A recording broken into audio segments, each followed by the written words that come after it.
Well, last week was a rocky one. Actually started off on a good note after the long weekend. The stock market actually, well, the S&P hit an all-time high and then proceeded to kind of retreat from there. But a lot of things going on, a lot of concerns right now, which is only natural with the new political administration implementing their policies, and the market's just kind of taking time to digest all this. But let's take a step back and look at last week and follow the numbers. So this is your market in minutes report. Of course, we're looking back on February 17th through the 21st. I'm Mike Minter, Financial Synergies Wealth Advisors, Chief Investment Officer, and let's dig into the numbers. Okay, guys, let's take a look here. Actually, let me get this little laser pointer out for you. So last week on Wall Street, obviously 5-day performance was a little rocky. Again, started out strong and then proceeded to kind of drop from there. But just across the board, pretty ugly week, as we'll get into. One bright spot on the week was, it wasn't positive territory, but it was relatively flat, were foreign stocks. And to follow that, we'll see that foreign stocks are up actually over 8% on the year, which is a nice change considering foreign stocks have been the laggards for the last few years.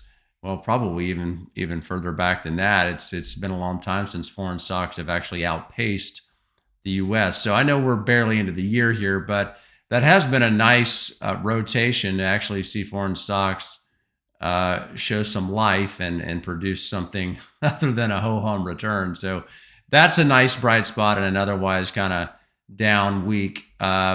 Now, across the board, though, the broad markets are still in positive territory. Obviously, the Russell 2000 has continued to struggle. That's small capitalization stocks. And anytime there's any economic concerns, inflation rearing up again, it tends to impact smaller companies more so than the larger companies. So that's expected. But let's take a look at rates. Rates have come down a bit over the last few weeks. It's been a while since I've done a video, but they actually have ticked down a bit. The 30-year sits around 4.6, 10-year at 4.4, and the 2-year at 4.18.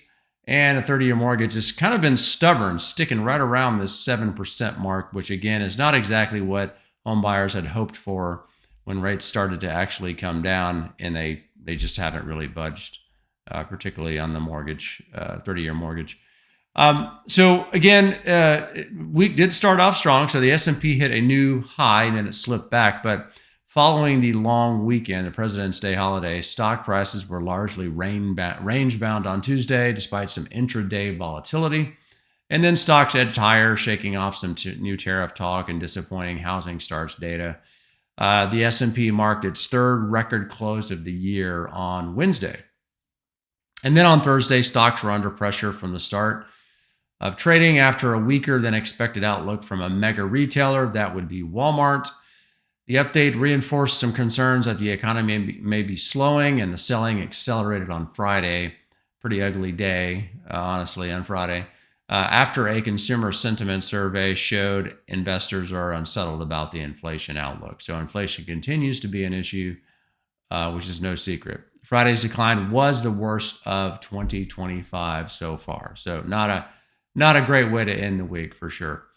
Economic jitters. So again, what we've talked about is investors were forced to navigate a week of disappointing news about the economy and inflation.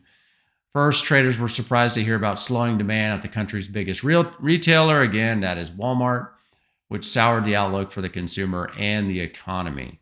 Then the University of Michigan Consumer Confidence Survey fell by 10% in February as consumers expressed concerns about higher inflation ahead of possible new tariffs.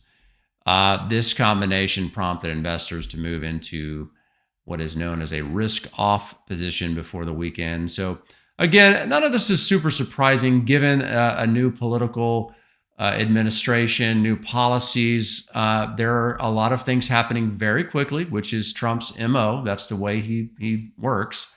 So there's a lot to digest, and the market's just trying to do its best to keep up and navigate a very fastly changing political and geopolitical environment. Taxes are on the mind, tariffs, inflation, just a lot going on. So, but not to fear. It's going to be fine. And I think, it just takes time for these things to play out. Still nothing to be super concerned about at this point. So that pretty much wraps up what occurred last week. Let's take a look at what's on deck for this week. So we've got Tuesday coming up tomorrow, consumer confidence, Fed officials, Lori Logan and Thomas Barkin will speak. On Wednesday, we have new home sales, Fed officials, Barkin and Bostic speak. And Thursday, we've got GDP, durable goods, weekly jobless claims, pending home sales, Fed balance sheet. So Thursday's a big day. And Friday, we have personal consumption and expenditures index. We'll be watching that. A pretty decent week for companies reporting earnings. We have Home Depot and Intuit on Tuesday. Wednesday, we have NVIDIA. That will, you can bet CNBC will be watching that one. So NVIDIA will report earnings on Wednesday. Salesforce, Lowe's, and TJX. Thursday will be Dell. And Friday, Berkshire Hathaway. Berkshire Hathaway will be a big one. They've been in the news a lot lately for their cash hoards and things like that. So Berkshire will definitely be one to watch on Friday to see where they come out on earnings. So that's it for this report, guys. Really appreciate you tuning in.